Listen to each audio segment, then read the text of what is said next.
So Jackass premieres by week 2. It's the highest rated show in MTV's history.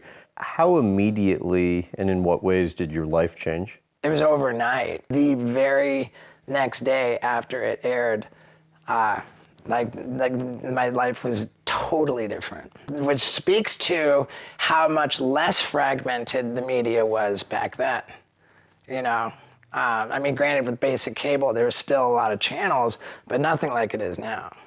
Being on the #1 show on MTV at that time really could change your life, it turned out. What sort of political pressure was on MTV pretty soon after it came out to just get rid of the show? There was very understandable pressure on MTV because here we've got this show, despite its warnings, you know, that all these stunts are, you know, don't copy them.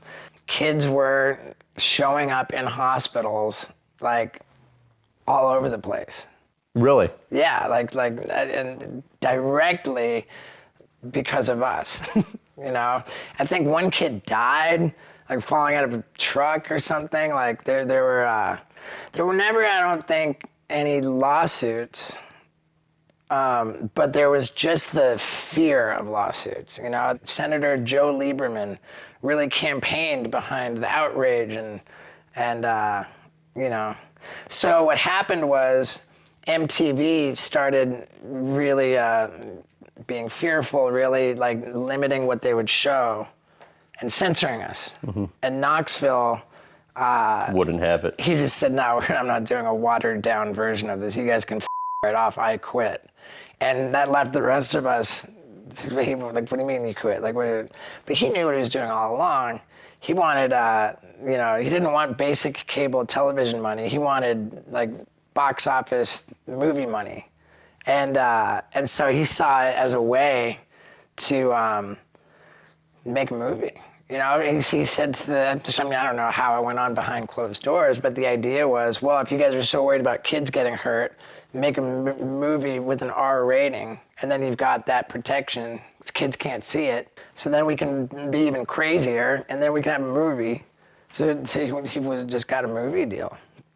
It's pretty genius. And so you end up making a few movies that are like fabulously successful.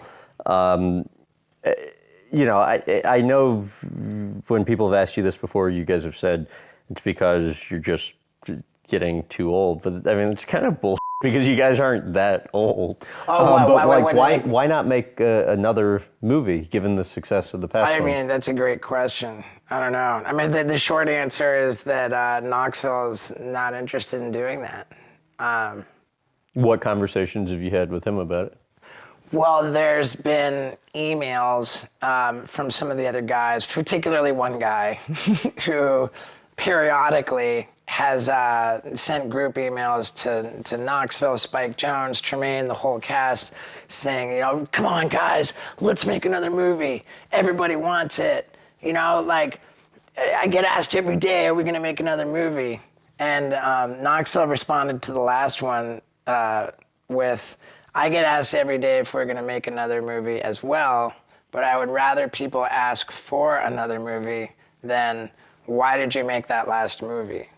You know, he wanted to sort of keep the legacy intact, and I can't really argue with it. What do you think the likelihood is it ever happened? I would say it's not. I want to go back to Johnny Knoxville momentarily. What do you think he meant to Jackass? Without him, we wouldn't have gotten anywhere. You know, like his shocking good looks, I think that's fair to say. Like, women were shocked by how attractive he was. Like, as the face of it, he really had this incredible star quality, and like just his whole, I don't know, his talent, his on-camera wit, his charisma, his looks, and his insanity.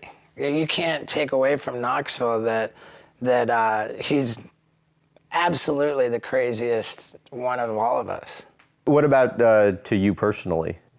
Well, I just always, you know, have referred to him as the captain. You know, like I attribute my success to his success largely. I look at him in a lot of ways as like somewhere between a big brother and a father figure. It's Really? kind of, yeah, really, like the approval, the praise of Knoxville is paramount. And he doesn't mince words with me. He doesn't sugarcoat anything. Like, I'll share with him, every and any project that I'm working on to get notes and feedback from him. He has never failed to really like give it his full undivided attention and like laboriously give me thoughtful feedback. And that just means the world to me.